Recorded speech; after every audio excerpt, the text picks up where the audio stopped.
अस्सलाम वालेकुम। पाकिस्तान की जुडिशल हिस्ट्री का एक और नया और अजीम फैसला। इस्लामाबाद हाई कोर्ट ने पीटीआई की 3 दरख्वास्तें थी कि साइफर केस इमरान खान पे ख़त्म किया जाए, उनको जमानत दी जाए और उनको इस्तिस्ना दी जाए, वो एज अ प्राइम मिनिस्टर थे जब साइफर केस का सारा मामला। बट इस्लामाबाद हाई कोर्ट ने ये तीनों केस, वो तीनों दरख्वास्तें खारिज कर दी हैं। सॉरी, केस नहीं खारिज किए, तीनों दरख्वास्तें खारिज कर दी। और जिस जज ने, chief justice Islamabad high court ने ये केस सुना, ये वही जज साहब हैं जिस पे पीटीआई तकरीबन सैकड़ों दफा अदम एतमाद का इजहार कर चुकी है। इससे पहले जो प्रेसिडेंट सेट था पाकिस्तान के सिस्टम में, अदल के निज़ाम में, यही है किसी जज पे कोई पार्टी अदम एतमाद का इजहार करती है तो वो खुद ही उस अपने आप को उस केस से या सुनवाई से अलग कर लेते हैं। बट यहाँ पे ऐसा नहीं है, वो जज साहब बाजिद हैं वो केस सुनने के। दूसरी बात, ये वही अदालत है, वही इस्लामाबाद हाई कोर्ट है जहां पे एक कन्विक्टेड मुजरिम नवाज शरीफ को ऐसे एक दिनों में जमानत दी। क्यों? वो कोई खास हैं? ये बात करते हैं फैसल से कि ऐसा क्या इमरान खान के गुनाह है कि उन पे सेक्शन 5 ऑफिशियल सीक्रेट एक्ट का जो मुकदमा है वो कंटिन्यू है, और नवाज शरीफ जो हैं उनको एक दिन 2 दिन में अदालतें लगी, इस्लामाबाद एयरपोर्ट पे उनके बायोमेट्रिक्स हुए और उनको जमानत दे दी गई। बट खान साहब के लिए अदल का निज़ाम कुछ और है। अस्सलाम वालेकुम फैसल। वालेकुम सलाम दानिया। तो फैसल, ये नवाज शरीफ और इमरान खान में के गुनाह में ऐसा क्या फर्क है? या एक पाकिस्तानी है, दूसरा पाकिस्तानी नहीं है, या एक प्राइम मिनिस्टर पाकिस्तान का था एक, या दूसरा इंडिया का था? इन दोनों के लिए अलग अलग अदालती निज़ाम है, सेम नहीं है। देखिए दानियल, आप अभी बता रहे थे कि उन्होंने अदालत पे अदम एतमाद का इजहार किया है। उस जज पे एक्चुअली। हाँ, वो उस जज पे, अदालत पे ही उन्होंने अदम एतमाद का इजहार किया है। मैं बहुत दुख से कहूंगा, मैं इस सिस्टम पे अदम एतमाद का इजहार कर चुका हूँ। हम जिस सिस्टम में रह रहे हैं, आप उस सिस्टम को देखें कि आपने एक मुआहिदा लंदन प्लान जिसे नाम दिया गया था, वो आज से तकरीबन 1 साल पहले बताया गया था कि ऐसे होगा, ऐसे होगा, ऐसे होगा। वो ऐसे था कि जैसे एक डायरेक्टर ने सीन बताए मूवी के और वैसे प्ले होंगे। आप यकीन माने, एट दैट टाइम मैं आपको सच बता रहा हूँ, मुझे लगा कि नहीं, इतनी बेशर्मी और इतनी बेखुदगी हमारे सिस्टम में नहीं है। ये एक इस्लामी रियासत है, ये कुछ अपने असूलों की पामाली नहीं होने देगा। ये कुछ असूल ऐसे होते हैं कि आपको इंसान कि एक सोसाइटी और एक जानवर की सोसाइटी से अलग करते हैं। कुछ रूल्स ऐसे होते हैं, आप उनको नहीं तोड़ते। हाँ, कुछ रूल्स होते हैं जिन पे आप कॉम्प्रोमाइज कर लेते हैं समहाउ, जब कंट्री की बात आती है। लेकिन हमारा सिस्टम आप देखें, आप देखें कि उस प्लान की एग्जीक्यूशन चेक करें।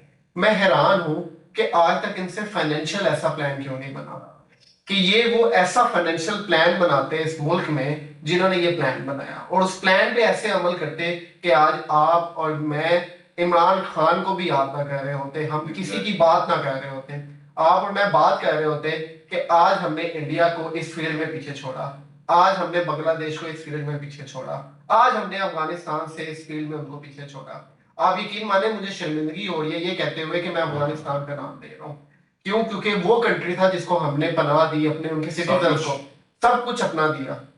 और आज आप उधर डॉलर की प्राइस देखें और यहाँ देखें, आज आप उधर लिविंग स्टैंडर्ड देखें और यहाँ देखें, हमारा तो कंपैरिजन आप उनसे भी नहीं हो रहा। आप यकीन माने, वहां हर पर्सन एक गाड़ी अफोर्ड कर सकता है। आप सीरियसली, मैं उस बॉर्डर तक मैं होके आया हूँ अफगानिस्तान में, वहां पे मैंने लिविंग स्टैंडर्ड और लोगों की गाड़ियां देखी हैं।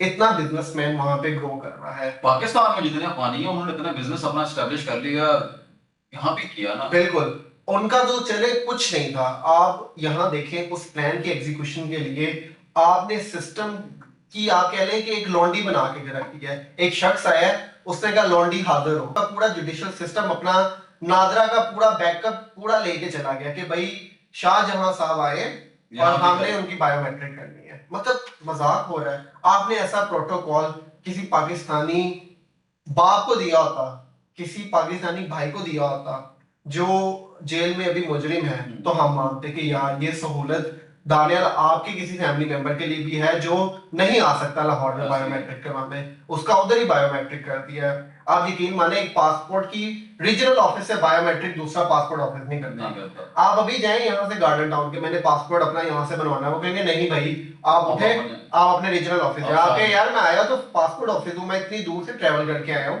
आप बना दे, कहेंगे नहीं भाई आप उठे यहाँ से और वहां जाए। ये एक निजाम है। तो आप इस निजाम पे इमरान खान क्या क्या अंदर बैठ के क्या बातें कर रहे हैं। मैं तो अब यही कहूंगा कि जिन्होंने इस निजाम का बेड़ा उठाया है वो अल्लाह से दुआ करें, और ये दुआ करें कि वो बैलेट चोरी ना करें।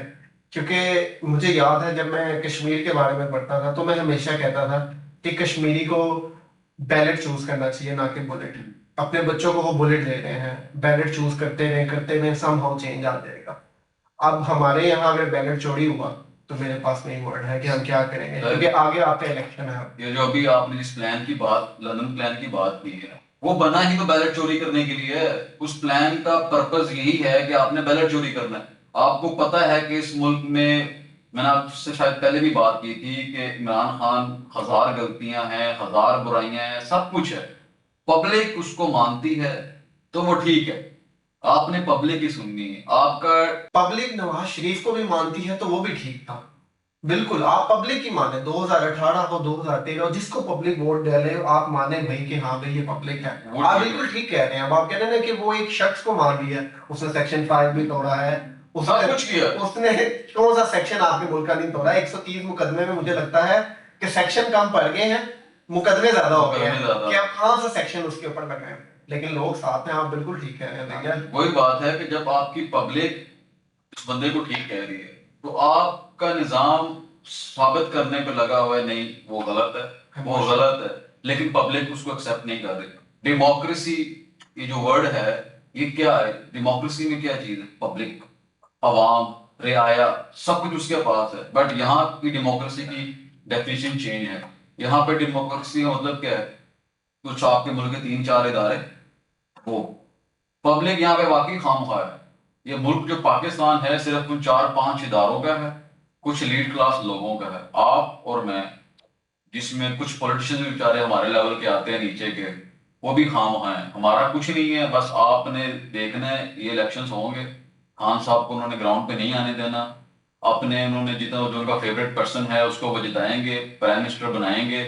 उसके 3-4 महीने बाद आप देखिएगा मैं भी यहाँ पे हूँ, आप भी यहाँ पे, खान साहब के सारे केस खत्म हो जाएंगे, वो बाहर भी आ जाएंगे, तब यही अदालतें होंगी, उनको जमानतें भी देंगी, केस भी खत्म करेंगे। बट क्या होगा, उस वक्त तक वो अपना काम कर चुके होंगे, तब खान साहब कुछ नहीं कर पाएंगे। बाकी अल्लाह हाफिज, पाकिस्तान जिंदाबाद।